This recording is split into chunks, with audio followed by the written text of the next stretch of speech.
نستغفره ونعوذ بالله من شرور أنفسنا ومن سيئات أعمالنا من يهده الله فلا مضل له ومن يضلل فلا هادي له وأشهد أن لا إله إلا الله وحده لا شريك له وأشهد أن محمدا عبده ورسوله صلى الله عليه وعلى آله وصحبه وسلم بلغ الرسالة وأدى الأمانة ونصح الأمة وكشف الله به عن أمته الغمة وجاهد في الله حق جهاده حتى أتاه اليقين فصلوات الله على رسول الله وعلى آله وصحبه أجمعين وسلم تسليما مزيدا إلى يوم الدين أما بعد. Chers musulmans, craignez Allah d'une véritable crainte et sachez que la crainte du Seigneur de l'univers est source d'élévation ici-bas et de secours dans l'au-delà. Allah nous dit dans le Coran: et quiconque obéit à Allah et à son messager et craint Allah et le redoute, alors voilà ceux qui récoltent le succès. Chers serviteurs d'Allah, parmi les points de la croyance du musulman, le fait qu'il croit au destin, al-qadar. Tout ce qu'Allah subhanahu wa ta'ala désire a lieu, et tout ce qu'il ne désire pas n'a pas lieu. Personne ne peut repousser ni corriger sa décision subhanahu wa ta'ala. Et le croyant, lorsqu'un bien l'atteint, il remercie Allah et le loue. Et lorsqu'un mal l'atteint, il patiente et se dirige vers son Seigneur afin qu'il lui dissipe ce mal. Selon Suhayb radiyallahu anhu, le prophète sallallahu alayhi wa sallam a dit: l'affaire du croyant est étonnante. Tout ce qui lui arrive est un bien pour lui. Tout ce qui arrive aux musulmans est un bien pour lui. S'il lui arrive une chose qui le réjouit, il remercie Allah et c'est un bien pour lui. Et s'il lui arrive un mal, il patiente et cela est un bien pour lui. Et ceci n'est que pour le croyant, rapporté par Muslim. Et sachez, chers musulmans, que la maladie, al-marad, même si elle est dans son apparence un mal et une douleur, elle possède un côté de bien pour le croyant. Pendant la maladie apparaît le bienfait de la santé que nous oublions constamment, car la santé est telle une couronne sur la tête de ceux qui sont en bonne santé que seuls les malades peuvent apercevoir. Également, pendant la maladie, le malade se dirige vers son Seigneur et l'invoque avec ferveur, alors qu'il était avant cela dans l'insouciance et occupé par les affaires de ce bas monde. Également dans la maladie réside une expiation des péchés. Selon Abu Sa'id al-Khudri, le prophète sallallahu alayhi wa sallam nous dit: tout ce qui atteint le musulman, comme la maladie, la fatigue, le malheur, la calamité, même une aiguille qui le touche, Allah lui effacera à cause d'elle des péchés, rapportés par Al-Bukhari ou Muslim.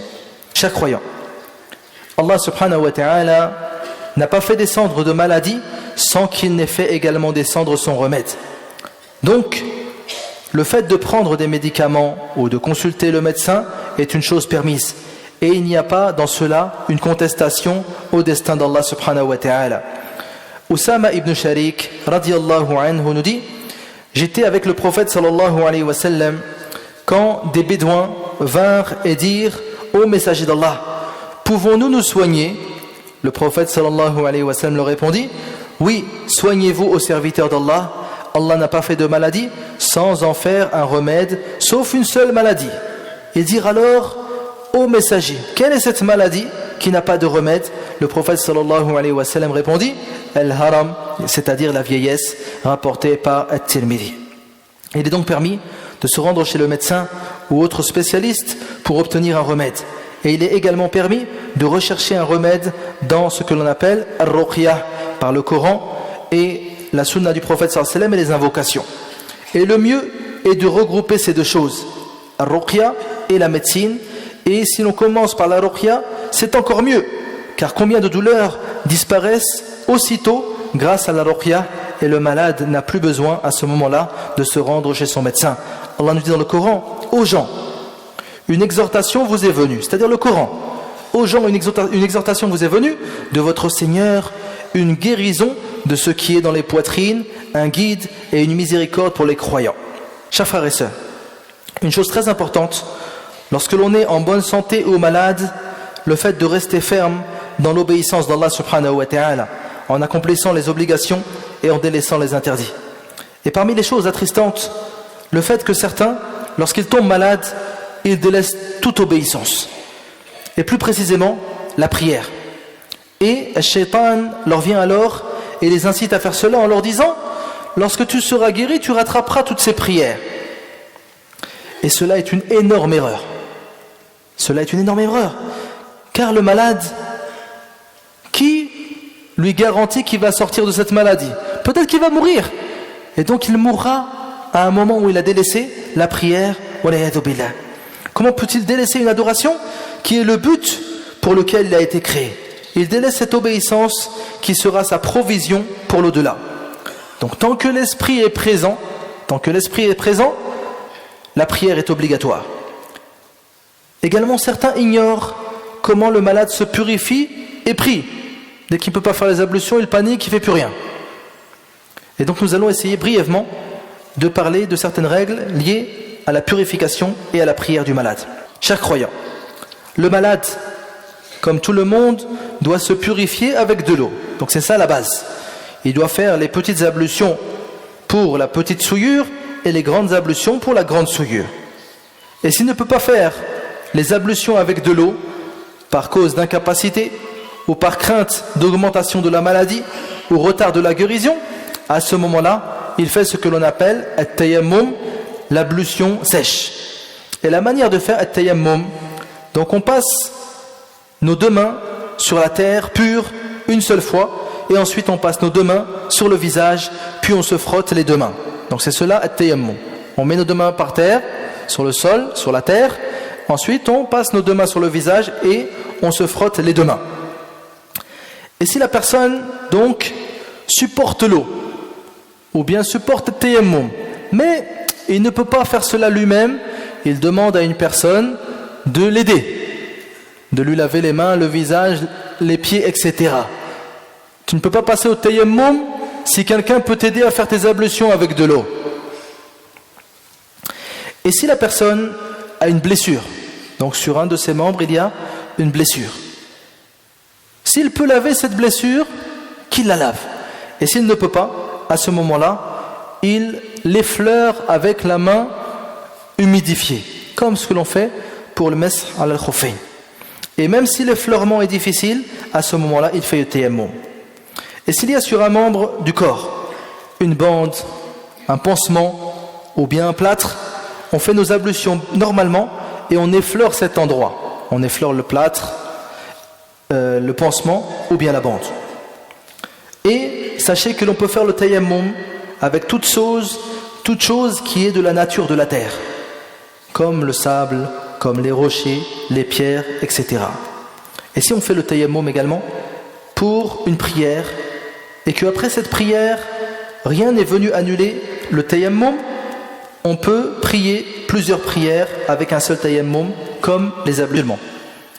Il est demandé au malade de purifier son corps des impuretés.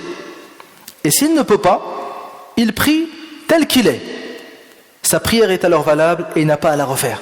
Combien de malades y passent plusieurs jours à l'hôpital et on leur demande, ont-ils prié? Ils disent non, on n'a pas prié.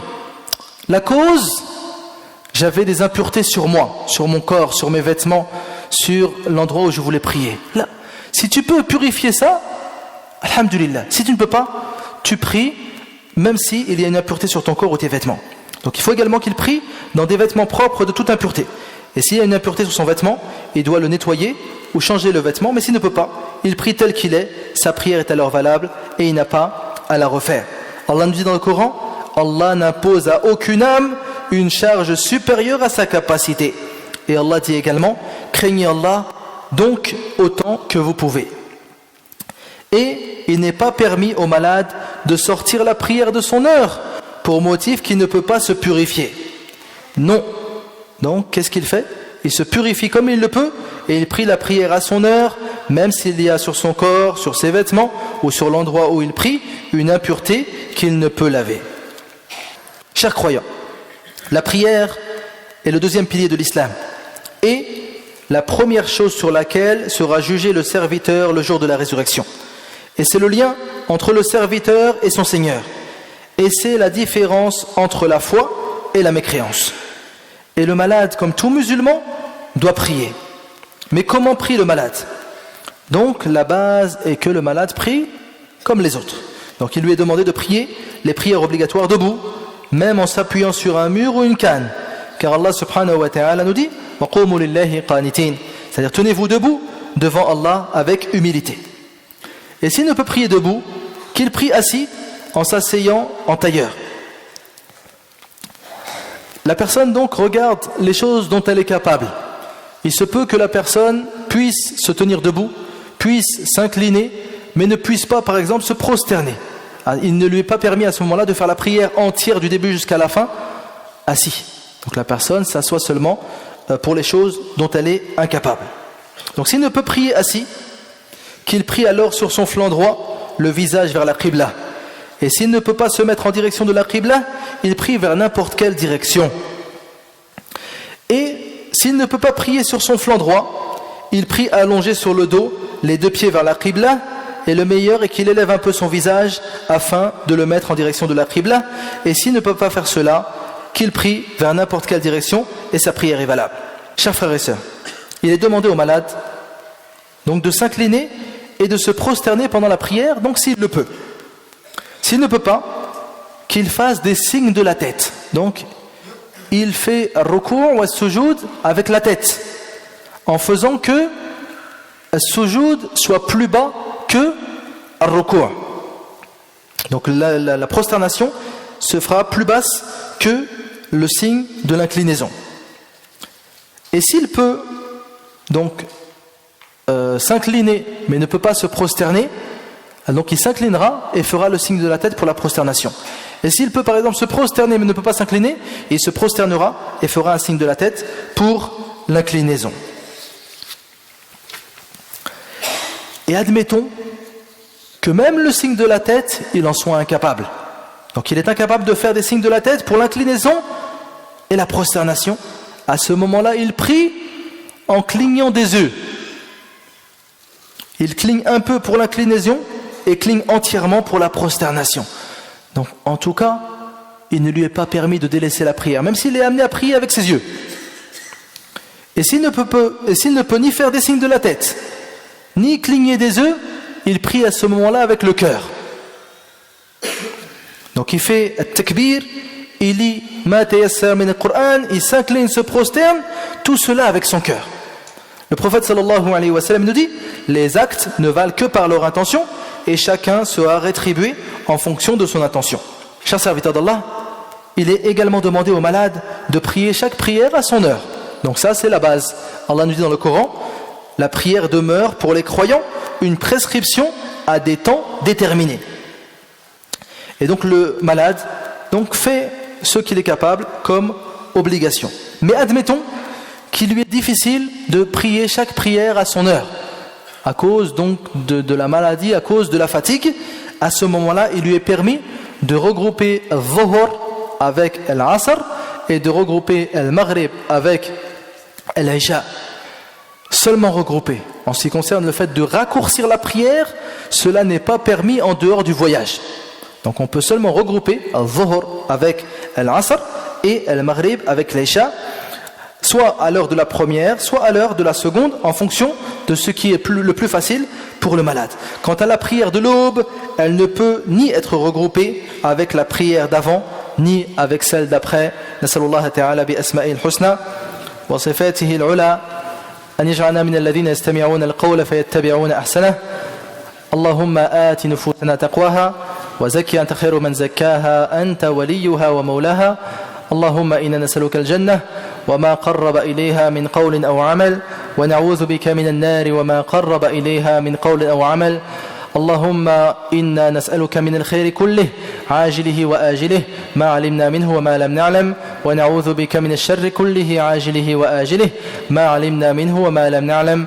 اللهم أصلح لنا ديننا الذي هو عصمة أمرنا وأصلح لنا دنيانا التي فيها معاشنا وأصلح لنا آخرتنا التي إليها معادنا واجعل الحياة زيادة لنا في كل خير والموت راحة لنا من كل شر يا عزيز يا غفار. اللهم اشف مرضانا ومرضى المسلمين. اللهم اشف مرضانا ومرضى المسلمين. اللهم اشف مرضانا ومرضى المسلمين. اللهم رب الناس أذهب البأس اللهم أنت الشافي لا شفاء إلا شفاؤك شفاء لا يغادر سقما اللهم اغفر لموتى المسلمين الذين شهدوا لك بالوحدانية ولنبيك بالرسالة وماتوا على ذلك